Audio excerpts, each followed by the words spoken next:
शेतकरी बांधवांनो नमस्कार. पुन्हा एकदा डॉक्टर किसानच्या युट्यूब चॅनलला स्वागत करत असताना आजचा व्हिडिओचा विषय क्रिम्सन व्हरायटी मध्ये 115 दिवसात एकसारखा रंग आणत असताना घडाचं वजन 700-800 ग्रॅम पर्यंत आपण कसं मिळवलं त्या संदर्भात आजचा व्हिडिओ शेवटपर्यंत तुम्हाला बघायचा आहे. माझ्यासोबत शेतकरी आहेत ज्यांच्या क्रिम्सनच्या प्लॉटला डॉक्टर किसान गेल्या 3 वर्षापासून मार्गदर्शन करते. काजू सोनाका असेल क्रिम्सन असेल त्यामध्ये मार्गदर्शन करत असताना शेतकऱ्याची प्रतिक्रिया त्यांचं नाव मी जाणून घेतो. दादा आपलं पूर्ण नाव सांगा. नमस्कार, माझं नाव वैभव मालोजीराव कुशारे, राहणार सावरगाव, तालुका निफाड, जिल्हा नाशिक. Mobile number 9284521911. एकंदरीत आता हे 3रं वर्ष आहे क्रिम्सन मध्ये तुम्ही मार्गदर्शन घेताय, काजू सोनाका मध्ये घेताय हो. आणि या वर्षी तर सातत्याने पाऊस सुरू होता पोंगा स्टेजला. आपली ही 24-25 सप्टेंबरची पेस्ट आहे. आज आपण 23 तारखेला या ठिकाणी व्हिडिओ घेतोय. साधारणतः 115, 16, 17 दिवसाचा प्लॉट झालेला आहे. एकसारखा रंग आपल्याकडे येतोय. शुगर आपल्याला पुढच्या 10-12 दिवसात चांगली येईल. पण आत्ताच आपल्याला वजन किती राहुल दादा एक घड काढा बरं तिथून जो कलर आलेला आहे तो तिथं ते कलर आलेला नका काढू. जो कलर आलाय तो काढा हळूच थोडा बघा बरं किती वजन आहे बघा बरं 890. 8. बघा शेतकरी बांधवांनो या बंचचं वजन परत एकदा ठेवतो. तुम्ही बघितलं असेल साईज जवळजवळ 22 mm साईज आहे. एकसारखा रंग आहे. शुगर अजूनही कमी आहे. म्हणजे हा कम्प्लिटली 1 किलोचा होऊ शकतो पुढच्या 10-12 दिवसामध्ये. याच्या पाठीमाग कारण काय आहेत तर सुरुवातीपासून आपण नियोजन चांगलं ठेवलं पाहिजे आणि शेतकऱ्याने देखील डॉक्टर किसान जे सांगतंय त्याच्यावर पूर्ण विश्वास ठेवून सातत्याने काम केलं गेलं पाहिजे. काही अडचणी येत असतील तर स्वतःची काहीतरी भर टाकली पाहिजे. तसंच मालोजी कुशारे यांना पूर्ण महाराष्ट्र ओळखतो. त्यांचा चिरंजीव माझ्यासोबत आहेत आणि इथून पुढे सगळ्या म्हणजे त्यांचं क्रिम्सनचे जवळजवळ 3 एकर 3.5-4 एकर प्लॉट आहे. काजू सोनाका आहे. परत नवीन आता कुठली व्हरायटी रिकटला R36. मग एकंदरीत डॉक्टर किसानचं वेळापत्रक घेऊन तुम्हाला 3 वर्षात काय अनुभव आला? तसं डॉक्टर किसनचं जे आहे शेड्यूल जे प्रॉपर आपण फॉलो करू ते एकदम रिझल्टली आहे. असं 3 वर्षापासून मी अनुभव घेतोय. तुम्हाला पोंग्यामध्ये जे माल जिरण्याची समस्या होती त्यावेळेस काय अनुभव आला? खूप सुंदर रिझल्ट आलेले आहे. बरेचसे प्रोडक्ट आहे सरांचे. त्याचे माझे प्रोडक्ट नाही सरांचे म्हणजे मी रिकमेंडेशन सांगितलेले, त्याचे पण खूप सुंदर रिझल्ट वाटले. आर्या सक्षम सक्षम आणि तुम्हाला कलर येण्यासाठी मण्यात पाणी आल्यानंतर बिग साईज ब्लॅक स्टार जीएचा जो हो. अगदी कमी जे येतोय हो. म्हणजे इतर व्हरायट्यांमध्ये 12-13 अर्धा ग्रॅम ग्रॅम. येतो पण इथं फक्त अर्धा 1 ग्रॅम येतो. मग त्याचा काय रिझल्ट वाटला तुम्हाला? तर कलर येण्यासाठी ब्लॅक स्टार आणि जेचा जो स्प्रे दिलेला होता तुम्ही त्याचा एकदम सुंदर रिझल्ट आलेला आहे. आपल्यासोबत रानवडचे कृषी विक्रेता केंद्राचे संचालक आहेत राहुलजी. राहुलजी तुम्ही बऱ्याचशा शेतकऱ्यांना इथं स्वतः पण मार्गदर्शन करतात बरोबर. आणि डॉक्टर किसानचे बरेचसे शेतकरी तुमच्याकडे येतात. एकंदरीत काय वाटलं म्हणजे जो शेतकरी डॉक्टर किसानची काही चिठ्ठी काही वेळापत्रक घेऊन येतो त्याची प्रतिक्रिया काय वाटते तुम्हाला? जर या वर्षी जास्त प्रॉब्लेम आला बागे संदर्भात तर ज्यांनी डॉक्टर किसान सल्ले घेतले किंवा त्यांची प्लॉट रजिस्टर केला त्यांचेच प्लॉट चांगले आहे आज. म्हणजे बऱ्याचशा प्लॉटला माल आहे. आता हा दादा का असे ना यांचा प्लॉट खूप छान आहे. तिन्ही प्लॉट फुल आलेले हे आहेत. माझं वैयक्तिक मत काय आहे की तुम्ही एक कृषी सेवा केंद्र चालक आहात.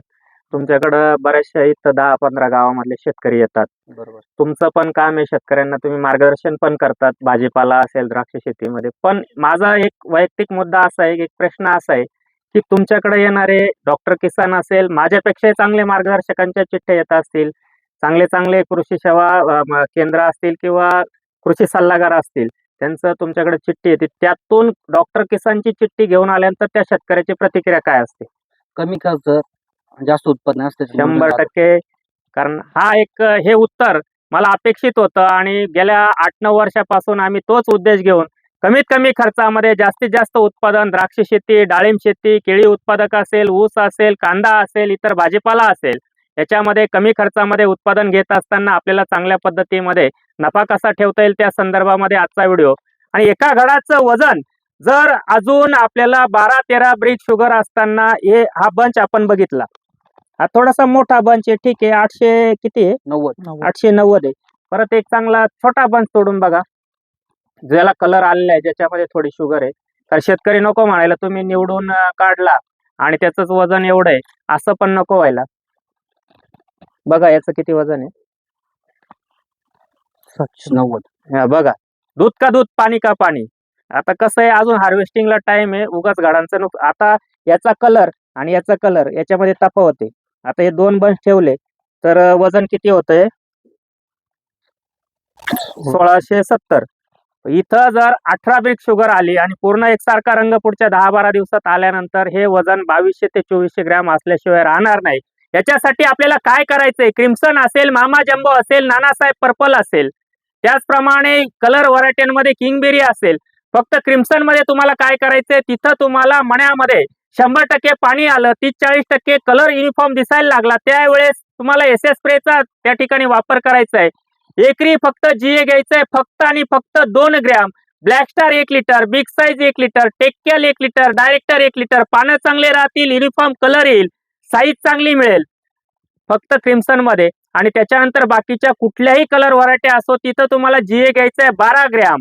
12 ग्रॅम नीट लक्षात घ्या, क्रिम्सन मध्ये फक्त जीए घ्यायचंय तुम्हाला 2 आणि 2च ग्रॅम. 1.5 घेतला, 1 घेतला तरी चालेल, जास्तीत जास्त 2 gram GA 1 litre, Black Star 1 litre, director 1 litre, टेक्कॅल. अशा पद्धतीने तुमचा स्प्रे झाला. 4 दिवस जाऊ द्या. 4 दिवसानंतर तुम्हाला त्या ठिकाणी जमिनीच्या माध्यमातून स्लरी द्यायची आहे. एकरी 5 kilo ferrous sulphate, 5 litre 4 stroke, 15 ते 20 kilo SOP sulphate of potash, 4 kilo गुळ, सोयाबीन पिठाचा भरडा 20 किलो, अशी एक स्लरी तुम्ही 24 ते 48 तास भिजून देऊन घ्यायची. त्यानंतर तुम्हाला, मला यांच्या वडिलांनी सांगितलं की बोरानचा स्प्रे द्यायचा नाही, पण मी छातीटोकपणे सांगतो की 2 स्प्रे क्रिम्सन मध्ये पोटॅशियम सोनाइट बरोबर, पोटॅशियम सोनाइट प्रति लिटर 5 ग्रॅम, बोरान फक्त अर्धा ग्रॅम, असे 2 स्प्रे 6 दिवसाच्या अंतराने द्या. आणि शेवटचा एक स्प्रे देत असताना तुम्हाला ब्लॅक स्टार 500 मिली, लिंबाचा रस 300 मिली, कोलर पोटॅश 300 ग्रॅम. मनी क्रंची राहील, मण्याची साईज चांगली राहील, मण्याचा रंग चांगला राहील, एकसारखा युनिफॉर्म कलर येईल आणि वजन चांगलं मिळेल. आणि शुगर मिळवण्यासाठी हार्वेस्टिंगच्या 4-5 दिवस अगोदर एकरी 1 litre sugar star, 5 kilo PMS, अशा पद्धतीने एक ऍप्लिकेशन त्या ठिकाणी देऊन घ्यायचंय. आणि तुमचा मामा जम्बो असेल, तुमचं त्या ठिकाणी शरद असेल, शरद सीडलेस असेल, नानासाहेब पर्पल असेल, किंगबेरी असेल, इतरही ब्लॅक व्हरायटी असतील, तिथं तुम्हाला मण्यात 50-60% कलर उतरतोय, मण्यात 100% पाणी आलं, तिथं एस मशीन मधून 12 ग्रॅम जे 1 लिटर ब्लॅक स्टार, 1 लिटर टेक्कॅल, तिथं डायरेक्टर घेऊ नका, तिथं 250 मिली प्रोशेल घ्या.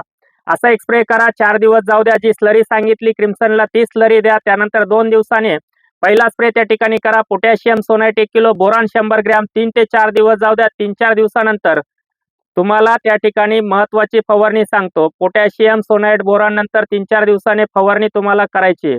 कलर अप घ्यायचंय 500 मिली, त्याच्यासोबत तुम्हाला घ्यायचंय ब्लॅक स्टार 500 मिली. परत 4-5 दिवस जाऊ द्या. 4-5 दिवसाने ड्रिप मधून 0.5518 हे एक ऍप्लिकेशन देऊन घ्या. त्यानंतर शेवटची फवारणी करत असताना लिंबाचा रस, ब्लॅक स्टार आणि पोटॅशियम सोनाइट किंवा कोलर पोटॅश असा एक स्प्रे करा. असं चांगलं सुंदर वजन, तुम्ही जे वजन बघताय जास्तीत जास्त, आता तुम्हाला हे दोन्ही घड उचल, दोन्ही घड उचल, एकदम छोटा, हा छोटा बंच तोड बरं, हो दे, शेतकऱ्याचं थोडं नुकसान होऊ दे. हा छोटा छोटा, हा उचल, तोड, ठेव. बघा 460 ग्रॅम, म्हणजे सरासरी आपल्याला शुगर 100% आल्यानंतर छोट्यातल्या छोट्या बंच देखील 600 ग्रॅम आपल्याला वजन मिळणार. मग आपण झाडावर 600 ग्रॅमची सरासरी जर पकडली ना, आपल्याला 30 घट ठेवायचे का 25 घट ठेवायचे, हा डिसिजन तुम्हीच घ्यायचा.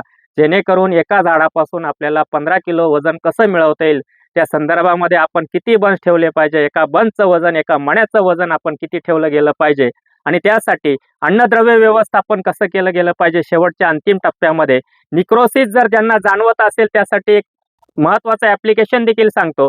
तिथं तुम्हाला निक्रोसिस, शरद सीडलेस असेल, त्याचप्रमाणे किंगबेरी असेल, देठ सुकतोय, मणी पिचका होतोय, मण्यामध्ये पाणी राहतंय, गर भरला जात नाही, मण्याचा देठ सुकतोय, तिथं एकरी 1 लिटर सक्षम 5 किलो, 3 ते 5 किलो पर्यंत मोरचूद, कॉपर सल्फेट मोरचूद जे आपण बोर्डमध्ये फवारणीला वापरतो ते मोरचूद, आणि 5 किलो साखर हे ऍप्लिकेशन द्या. 4थ्या दिवशी तुम्हाला निक्रोसिस, पिचकेपणा, ममिफिकेशन थांबल्याशिवाय राहणार नाही. आजचा हा व्हिडिओ मालोजीराव कुशारे यांच्या इथून 3-4 व्हिडिओ तुम्ही बघितले असतील, गेल्या वर्षी, त्याच्या मागच्या वर्षी, या वर्षी देखील पोंगा स्टेजचा व्हिडिओ तुम्ही बघितला असेल. कारण हा व्हिडिओ सावरगाव मधून देण्याचं एकमेव तात्पर्य एकच आहे की इथं भरघोस पाऊस झाल्यानंतर देखील शुगर यायच्या अगोदर घडाला इतकं वजन त्या ठिकाणी मिळतंय. त्या संदर्भात तुमच्यापर्यंत व्हिडिओ देण्याचा हा मी प्रयत्न केला. व्हिडिओ तुम्ही शेवटपर्यंत बघितला. चॅनलला प्रथम आला असाल, चॅनल सबस्क्राईब करून व्हिडिओला लाईक आणि शेअर करायला विसरू नका. धन्यवाद.